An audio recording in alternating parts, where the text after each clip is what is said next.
I listen to you all, and I hear that religion has a deep base in understanding the purpose of marriage. Yes.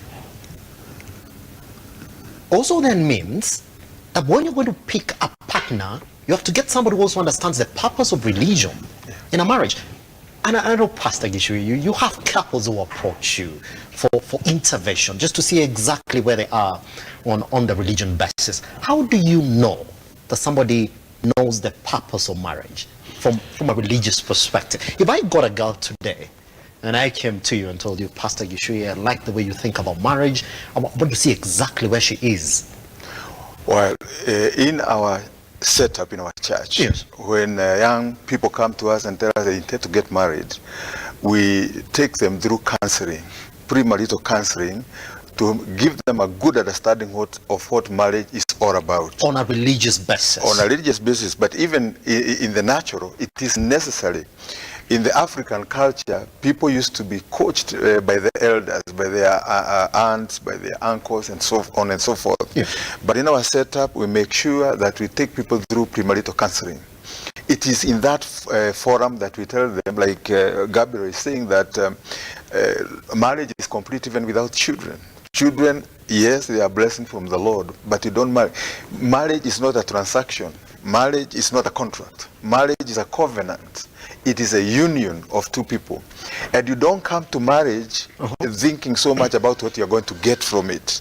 The best approach is to come to marriage thinking about what you're going to give to it. Is that what majority of people do not understand? Yeah, that's what they don't understand. So they come expecting, and the expectations sometimes are not good expectations. Maybe they are overrated. Pastor Gishui, what is the product of marriage? Product? That's it. Well, I said it's a union. That's it. And in this union, and it's a covenant also, in this union, you become one. You get a partner. You become partners in this union.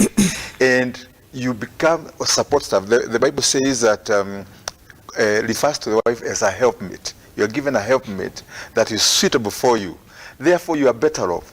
The Bible also says that one will chase 1,000, but two will put 10,000 to flight. Meaning that when you bring your energies together, when this synergy comes together, you are able to do much more than you would ordinarily do, even in a given period of time.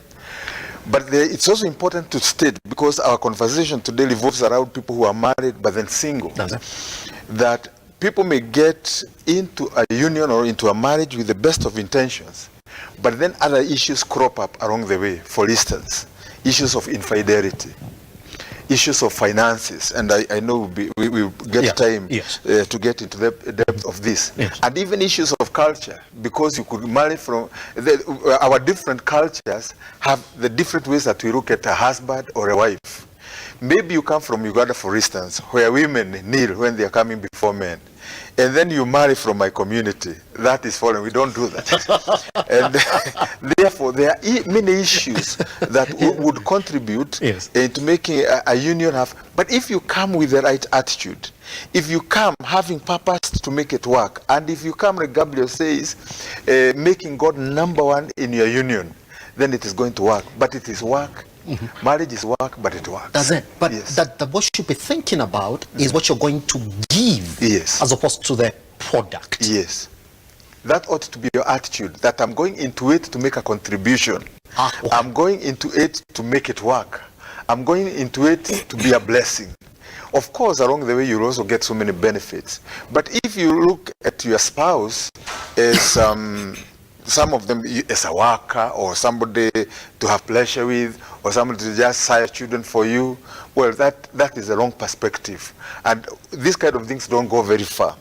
But if you come to it with the right attitude, then you'll be able to scale the heights and be able to overcome challenges that inevitably come in marriage.